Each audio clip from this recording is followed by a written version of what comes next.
Welcome to the Win Make Give podcast. Chad Hyams here, Bob Stewart there. And Bob, let's not bring any of our pre-conversation into this. I mean, I don't know if I can. Chad, I think I might have heard you and I the closest politically that we've been in a while. Yes. Kind of came out of that discussion. So a baseball card collecting conversation led us down another path. Folks, you never know where a conversation can go. And when you have someone that you have a trusting relationship with, a conversation is allowed to go anywhere. I see what you're doing right now. I see what you're doing. You see where I'm going on that? All right. So we're going to jump right into today's episode because we mentioned it on a previous episode. And I wanted to go a lot deeper on it, Bob. I believe everybody, and this is an evergreen episode. This is going to work forever. Yet right now is a great time of year because this should drop somewhere in the last 5 or 6 weeks of the year, right? Everybody should be moving into the new year with a board of directors. Now, Bob, you've worked in organizations that truly have a board of directors. What's the role of a board of directors? How does the board of directors come about? Talk a little bit about, I'm putting you on the spot, right? Talk a little bit about what a board of directors truly is.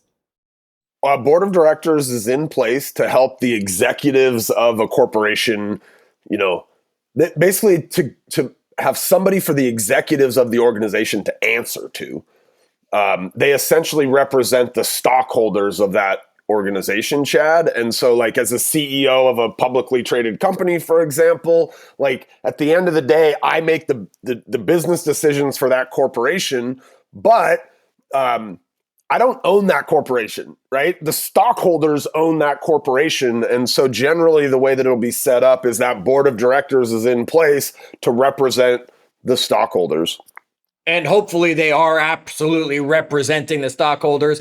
We do hear many times about a board of directors that kind of represent themselves a little bit, right? We hear about embezzling, we hear about Enron, we hear about all these other companies where it isn't done right. Yet, Bob, that is a great quick snapshot of what a true board of directors is. And here's my question. If every major Fortune 500 company and more have a board of directors, why wouldn't every single one of us have one in our personal lives as well? Yeah, I mean, I think at the very core of what it's designed for is to hold the leadership accountable, Chad. And so if we consider ourselves the leader of our family, of our entrepreneurial endeavor, who's holding us accountable? Of our accountable? Health, of our finances. We are the leader of all those things. The problem is the dollars can't buy and sell and say, we're out of this company. We don't like how you're going. The calories, we can't do that either. Yet a board of directors helps hold that mirror up to us and brings the accountability with it. Yeah. Okay. Yeah. And a board of directors, Bob, as I was segueing from the beginning, need to be people we have that trusting conversation with, that it doesn't matter if I've done something wrong or I'm doing something that's not in alignment with me, that I need somebody that I can trust like you and the other members of my board that can say, WTF, right? What are you doing? What's going on? Because here's the thing, folks, we will never, ever see our own blind spots. You just can't do it. It's like you can't lick your own elbow. How many people just attempted to do it, right? You can't lick your own elbow. It's not possible. Bob, just as much as I'm laughing at you, I know that every one of our listeners is doing that, right? And they're attempting to get their elbow over there. If you can do it, I want a video to prove it because it's not supposed to be possible. We will never see our own blind spots because we will always intentionally ignore them. Yet a board of directors can see them clearly. Yeah, I mean, look, I think the other thing, and this is the other thing that happens is leadership is lonely sometimes, Chad. And so you end up becoming almost like a victim of your own good and bad ideas. It becomes an echo chamber. Your underlings, that's a bad word. The people that you lead, underlings, what am I, like a villain in a comic book? Yes. The people that you lead sometimes don't feel like they have full, even if you tell them, hey, it's okay, you can tell me the truth, sometimes they're like, I don't know, this guy holds the keys to my job. Like, I don't want to tell him that thing. And so you get isolated as the leader. Yes. A lot of times you're not hearing that feedback from the people below you, even if you're inviting it. Yep. And great leaders have coaches and have people that hold them accountable. Average ones think they don't even need them. Folks, if you're listening to the Win Make Give podcast, you're not average. We know that. You're not average. So we understand this works for you, right? People, research was done. Bob, I love throwing these out. I have no C in my personality, yet there's just something about stats that sometimes get me excited. McKinsey did research on this, and they found that leaders who engage regularly with mentors and advisors are 2.3 times more likely to report sustained performance and personal well-being. And how many of you would like 2.3 times more likely to achieve all those things that you're looking for? And a board of directors is probably the piece missing for you. Shout out. So we have at Place, kind of our main umbrella company, we have I don't even know what chief growth officer, I think is his title. Brendan Bouchard is yes. his name. And Brendan's one of the top kind of high performance coaches in the United States. And I'll be honest, like when Chris brought him into our world, I didn't know who Brendan Bouchard was. But the thing that maybe shocked me about as I got to know Brendan a little bit, and I didn't realize how many, and this kind of circling back to something you said, great leaders have coaches, average ones think they don't need them. I didn't realize how many high performance, like amazing leaders have a coach. Like, right. Like he worked with Oprah and, Usher and multiple United States presidents. And I'm like, wait, what? Like, these are some of the they've risen to the highest in their fields and leading organization. Even like Usher, he's got a big organization, I'm sure, right? He's got production company and all the even those people are getting coached. Absolutely. Right. So Bob, let's talk about that and build a board of directors for everybody here. Here's what I'm going to do. I'm going to quickly run you through the seats that we believe should be on your board of directors. Then we'll dive back in, Bob, and we'll go through each one, maybe what their role is, maybe some things about it. But I'm just going to quickly run the seats at the table, folks. The first one we've just made clear to you. You should have a coach, right? Your coach should be on your board of directors. You should have a mentor. You should have a peer. You should have the truth teller. You should have the encourager or the cheerleader in one of those seats. You should have a challenger in one of those seats, and you should have the connector in one of those seats. And you're going to justify it in your head and say, well, I got someone who's 5 of those things. No, you don't. You don't have someone who's 5 of those things. You have someone who does a little bit of everything. They need a seat at the table, and they need to know what their job is for your board of directors. So, Bob, now that we just quickly ran the list, coach, mentor, peer, truth teller, encourager / cheerleader, challenger, and connector, let's talk a little bit more about each seat, what it looks like, and then we'll talk about where to find these people. So, Bob, you were talking about a coach. Let's start there, even though maybe I get to be one to a lot of people. Yet let's start there. What should we be looking for in that coach? What's their job for our board of directors? I mean, so I think there's a couple of things that a coach kind of brings to the table. The first one that they would bring is challenging you. Like, okay. I think the number one thing a coach needs to do is get you to figure out what you're avoiding, Chad, or what, like, what's that thing that if you just went and did that thing would move the mission ahead, right? And maybe in some ways that's, it's structure, it's what's that system you're missing in your business, what's that thing that you can put in place that frees your time up. Like, they're really helping you think about your world kind of foundationally, like where am I where's my time getting robbed? So they're constantly challenging you to really like work on things in the business that matter, or things in, maybe it's your, you say business, right? It could be your family, right, your health. It could be your health, right? It's like, okay, Chad, like, yeah, I know that You've been going to the gym 5 days a week. Good job, but we're not losing any weight. What's the diet look like, Chad? Where have we, right? And so they're looking for those things that are actually going to help you move that goal forward or that rock forward. And they're constantly challenging you on, why that's not happening. By the way, I think a lot of that, the best coaches are using a data-driven approach to get you to actually, move the numbers of your business or your health or your relationships. And Bob, you do that amazingly in the specific area that you focus with the data, knowing it takes this many contacts to make this many appointments. And you're holding people, look, you said you want to have X. Are you doing Y? Because you'll never get Z if you don't make that happen. And coming down to it, Bob, I'm going to annoy some of the people that are our regular listeners. I'm going to get cheers from some of our people that are regular listeners with this comment. There's very few good things that have come from the Dallas Cowboys. Right. And many people are agreeing with me right now. Some people are throwing things at me right now. One of those was legendary coach Tom Landry. And it's a quote that I love when I get the opportunity to talk to people about coaching. And it's a coach is someone who tells you what you don't want to hear so you can become who you want to be. Right. We won't get into other positive things that the Cowboys might or might not have.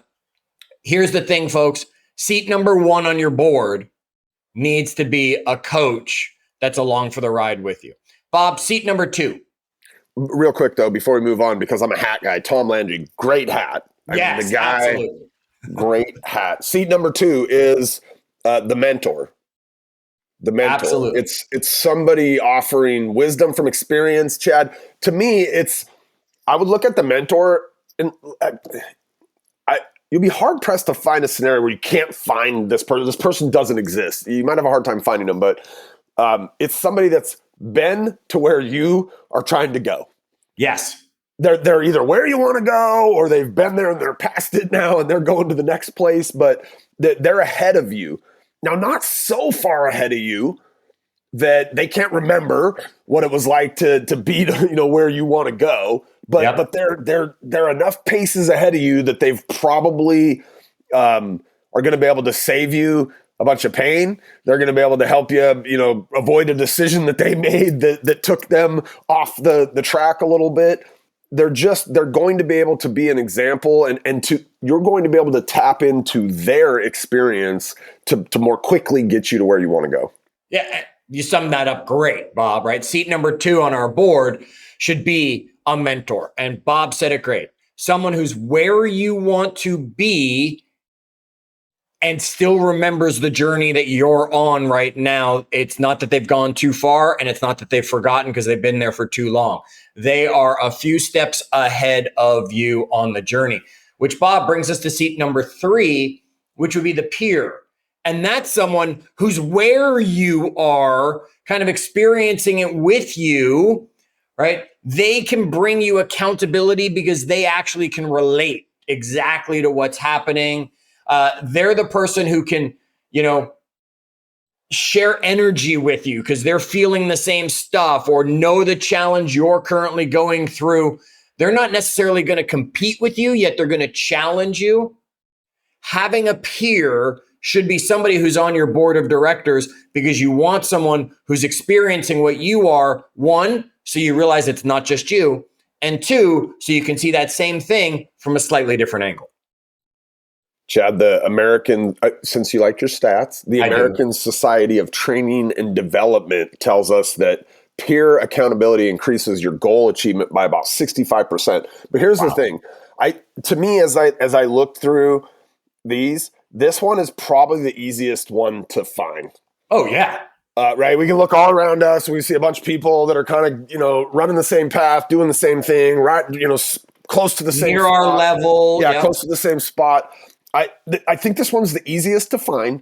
I also think it's the potentially most dangerous one because they are also experiencing the same challenges as you are. And that peer relationship can go, if you had a good one, a positive mindset, an optimist, somebody that's constantly trying to solve the challenge, not complaining about all the challenges. Like you could move with that person together, on your your path to wherever you're headed.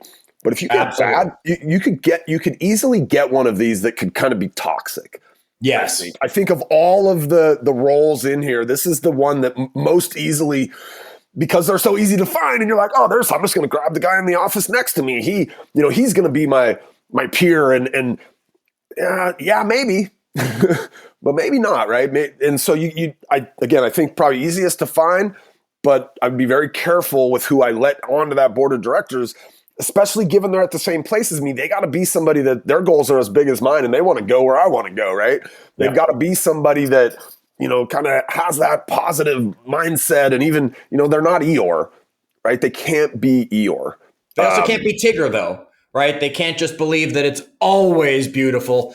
We're having someone who can understand that stuff. And Bob, most of those people who are going to be negative and have the wrong mindset wouldn't accept the offer when you ask them to join your board anyway, because they'd complain they're too busy and have too much going on.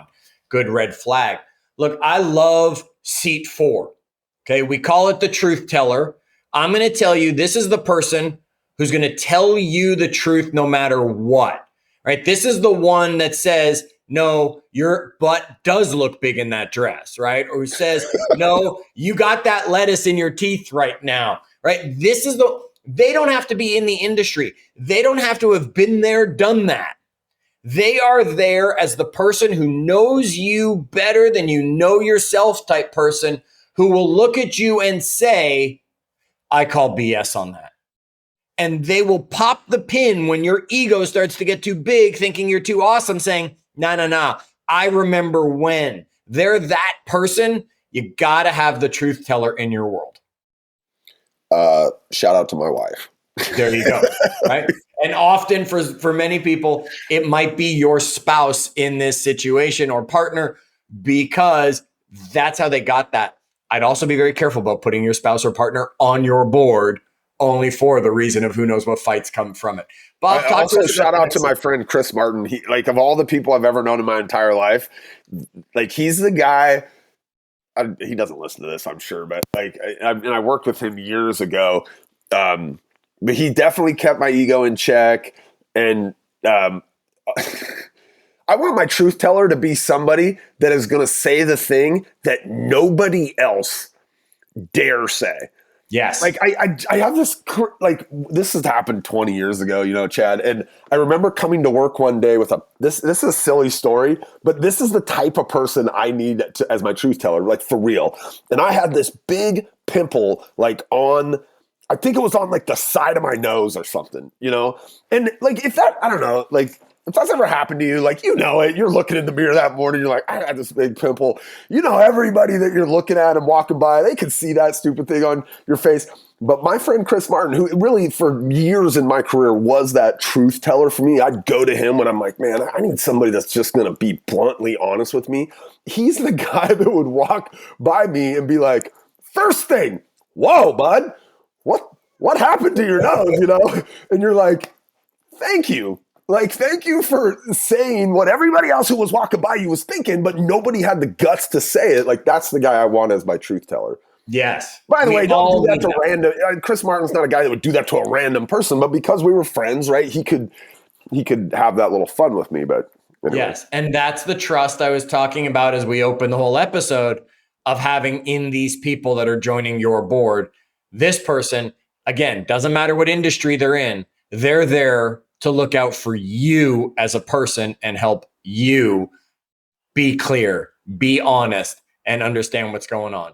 Bob, we need someone who's kind of almost the opposite. I don't want to say they're fully the opposite, yet almost the opposite. Talk to us about the next seat on the board. The cheerleader, the encourager. I mean, this is, I'm on a few people's boards. I have some people that check in with me daily, and this is generally on those type of things. They do that for kind of accountability for themselves, but I'm generally playing that role right there.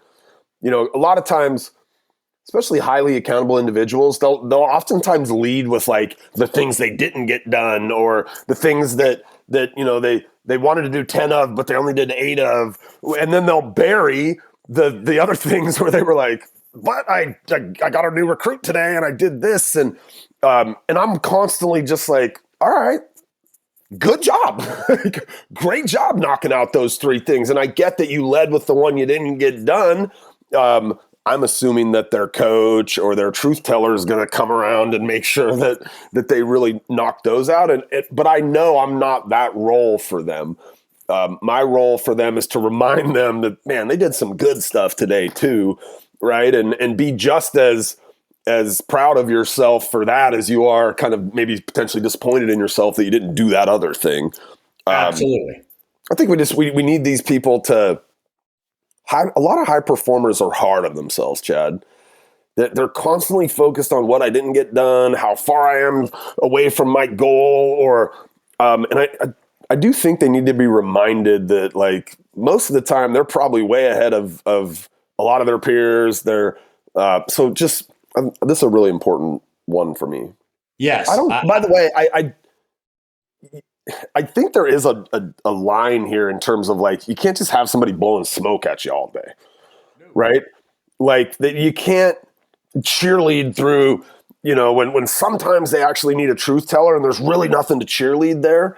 Like, I don't think you cheerlead just for the sake of being a cheerleader, right? No. Yet that's this person's job, and why we have more than one person, because one person can't come at you and just put on different hats and say, well, I'm going to cheer for you. I'm going to truth tell. I'm going to coach. I was also there. I'm going to attempt to be your mentor. They can't do all of that, which is why we need multiple people. And yes, at some board meetings, the truth teller or the coach need to be louder than the cheerleader. Yet, Bob, there's always something. I don't care if the team's down 50-0. They're going to get a first down and the cheerleaders are going to go, woohoo, right? We finally got a first down, right? Whatever it is, there's always something to cheer. And that's what that person's job is. They might be quiet most of the time. And then sometimes they might be the one that's the loudest, yet they're there for their role. Now, this next seat is probably one of the few seats I think can be a 2-in-1, right? This next seat would be the challenger. Right? They're the person who refuses to let you settle. Well, your coach should refuse to let you settle. So if you've got the right coach, they could also take on the role of the challenger, being that person who's pushing you out of your comfort zone, being that person who's saying, Bob, you're thinking too small, right? Think bigger. What could it look? Let's dream for a minute. Now, if you need someone that's specifically this role, awesome. It could be the truth teller, it could be the coach, or it could be just the challenger sitting there on their own at the table. The last seat at the table is the connector. Again, it's one of the only other roles that I will allow where double duty, because I would say you could have someone whose job is to be that connector. Like, they're the one who's introduced, they know everybody. They're that person who knows everybody. So they introduce you to everybody and they help you with opportunities and ideas and they open doors for you. Yet your mentor could be that person because they know the people ahead of you. Your cheerleader could be that person. Your coach could be that person. And the connector could actually be all 5 or 6 people on your board of director could be connectors, not necessarily having to fill one seat with that person. Chad, I was just going to say something similar, maybe slightly different. I think you could have a multitude of this particular board seat on the board. And you kind of said, well, it could be the other 5 seats all also play this seat. Totally agree. It could also be that I just have 5 people out there. Like, I think about our industry and I'm like, I got a connector for the MLS side of our industry, right? When I need an MLS, I got to get to an MLS board. Like, I know who that person is. Go open that door for me. If I need to get connected to the C-suite at one of the other prop tech company, I know the guy that's the connector for that thing. If I need to get to, and so, like, just as I think about my own role professionally, I probably have 4 or 5 of this just in my one industry. People I go to when I need a door open because I know that they've got a nice network of their experience came out of that lane, or they've got a good network of people they know in that lane. So there you go, right? You could have this as a seat. You could have this as 3 or 4 people in 3 or 4 seats on your board, or you can combine this seat also with some of the other roles that came on, which is why we saved those last 2 for the end, because you could have the 5. So I'm going to recap them, Bob, then we'll go on. as we keep going through our board of directors here, you got to have the coach, right? Find the one that's right for you. There's many of them out there. I'm happy to talk to anybody who's been listening to my voice long enough that says, Chad, talk to me, right? The mentor should be in your world. That's the person a few steps ahead of you that remembers where you were, that can help you avoid the pitfalls they avoided along the way. 3, we've got the peer. That's someone side by side with you. Bob made a great point. Make sure they got the right mindset that matches yours. They don't just let you all complain in company, right? You're all working to find solutions. They're the right person. They've got goals similar to yours as well. You got the truth teller. That's that person. Doesn't matter. They're going to call you out when you got that giant pimple on your nose. Okay. You've got the encourager / cheerleader. And then we have 2 seats that could be played different ways. You could have a challenger, or that challenger could be your coach as well, as should be, and maybe the truth teller. And we have the connector, which could be everybody, could be some specific people in different roles. Now, here's the thing. In the real world, Bob, a board of director isn't set in stone forever. People come, people go, people are removed from the board, people are replaced with other people on the board.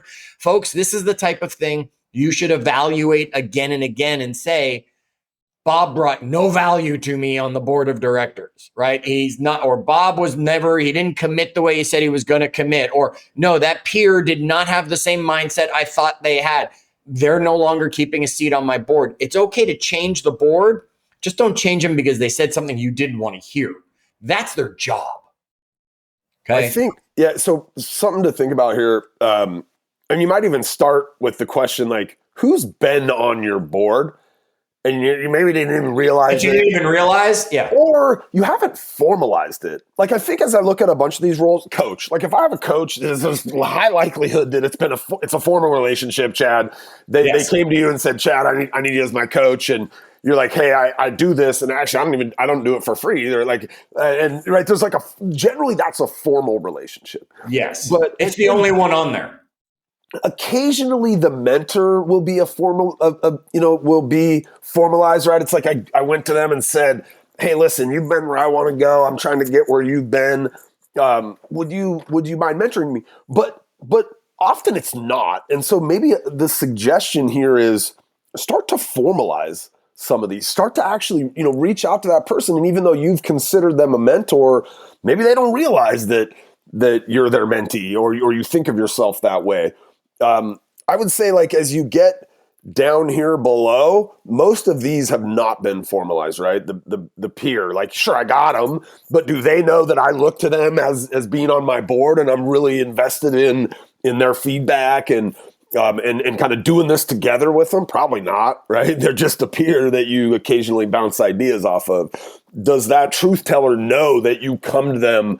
Well, maybe they do. That's another one where maybe they do. But again, just to go through and kind of I don't think they care if you do. They're coming to you anyway with the truth. Yeah, that's true. That guy did not care what you thought, Bob. He was calling out that thing growing on the side of your face because he's that guy to you, whether it's formal or not. Yeah. But again, you're making a great point. I think it makes a lot of sense to not just kind of you've decided in your head that this is who these people are for you. Let them know. Because I think a lot of these folks would, you'll get a different version of that person potentially. At least that's been my experience. You're right. And you've got to formalize it, Bob, because one of the things we're going to tell you is, folks, you need to have a quarterly meeting with your board of directors. Right now, some of them might be more often, right? You might meet with your coach weekly. You might meet with your mentor monthly or bi-weekly or something. You might meet with your peer every day because you agree, let's go to the gym together or let's go to the office together or whatever that's going to be. Yet quarterly, you should have a formal board meeting where you all get on a Zoom screen together. Everybody's seeing everybody. You're giving them the updates. What's my goal for the quarter? What happened last quarter? And then having them with their input, bringing you, hey, here's the cheerleader saying, hey, great job on that, Bob, right? Here's the truth teller saying, Bob, I call BS on that. I know the truth about what was going on at home during that whole time, right? The mentor saying, hey, good job. Watch out for this. This is what's coming next. You should be having this quarterly with them as a group, yet it should be on a different schedule for the others individually one-on-one. And if you haven't formalized it, you can't have them come to your board meeting, Bob, because they don't know they're actually on your board. Yeah. I want to put a final stamp on that. I've mentioned him, Chad, as we've talked before. Kind of early on in my career, there was a gentleman at Market Leader named Scott Smith. And Scott Smith. I really looked to him as a mentor. And I can remember, it's one of those, like, I don't know, Brene Brown or whatever. It's like, or no, Maya Angelou, right? I can't remember what he said, but I can remember how it made me feel. Yep. He would stop by my office or my desk or whatever from time to time. And I always remember, like, when he'd walk away, I'm like I felt energized. I felt good. I felt it, because I looked at him as a mentor, right? And so he would give me some piece of advice or something, or I'd have some struggle. But it had been these very informal, like, once a quarter maybe he'd pass by and then we'd have, and I was like, man. And I remember one time he came and did that with me. And again, I didn't know what I know today, right? But probably on accident, I said to him, Scott, we very infrequently kind of bump into each other, even though we're in the office every single day together, right?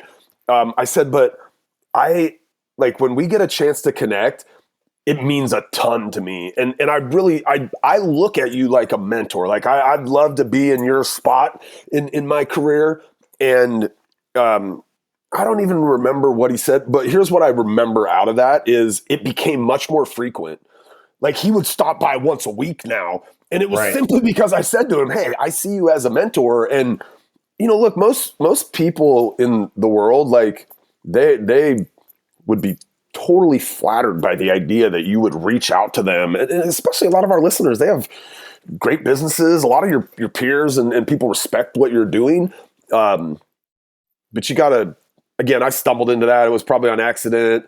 But I knew that what I was getting from him I liked, and so I wanted him to know how much I appreciated it. And because I let him know and kind of formalized it, he was much more consistent in doing it with me, which was super helpful for me. And then you could have put him officially on your board if he had the time and availability, once a quarter, jumping on that call with everybody who's there to make it happen, folks. Okay. And remember this, though. Relationships require reciprocity. So what do they actually get from being on your board, right? Do you do hey, I'm taking everybody out to dinner because you're all local and I can do that very easily once a year to get everybody together in person and say thank you for what you've done? Do they get the t-shirt? Do they get, whatever it could be, depending on the size of your business? It could be small and it's just little things that's a big thank you because it's something, right? It could be you make a lot of money and it's a bigger thing that you're saying, hey, I want to fly you all here and do this weekend all together or whatever. Just think about, what does your board get? In the real world, they get paid. They're getting income, right? They're getting stocks and money from all that stuff. The same thing for your board of directors. Figure out how to thank them properly for this opportunity. So, Bob, it's something that should be evaluated annually. I think if you allow yourself to evaluate your board of directors too regularly, you'll just remove people because you didn't like what they said. If once a year you look at your board and say, hey, you people all still fit. Maybe I've outgrown this peer. They didn't keep up. Maybe my mentor, I caught up to them and they didn't keep going. So they're no longer the mentor. They've become the peer seat on the thing. You don't have to assign them seats. You just have to know who they are in your head as you're filling those seats and building the board of directors to help you. So here's my challenge. Fill 2 seats. Fill all the seats. Do you want 5 on your board? We gave you 5. We gave you 6 if you don't want to blend them. We gave you 7 if you don't want to blend them. And heck, Bob showed you how you could take the 7th and turn it into 8, 9, and 10. You don't want to get a board that's getting too big. It's somewhere between that 5 and 10 number would be ideal. Merge some of the jobs that can be filled by more than one person. Add a few if they make sense for you. And understand, you might have multiple boards of directors because you're running various companies. Bob, the people you would put on your board of directors to grow your business world are probably very different than the people you would put on your board of directors if you were focused on your family, which are very different from the people that would be on your board of directors if you were focused on your health. There might be one or two people who earn a seat on all of those boards, might be different seats, might be the same seat. Who knows? Yeah, folks, pick one area of your life and start assembling your board to take you into the new year. Because we know that before long, that board will help you go public. I don't know what that really means, but I'd buy stock in you if it were available. Bob, I'm buying stock in you for next year. I know it's a good investment. Chad, I will sell you one share of stock for $10,000. $10,000. I'm take it or leave it right now. Because I know it'll double and I'll sell it at the end of the year for 20 that you'll be sending back to me. Well worth my time and my money. Folks, share this episode with somebody. Maybe it's somebody who should be on your board, or you need to be on their board. I don't know. Share the episode with someone. That's what we do here at Win, Make, Give. And until our next episode, as always, do good,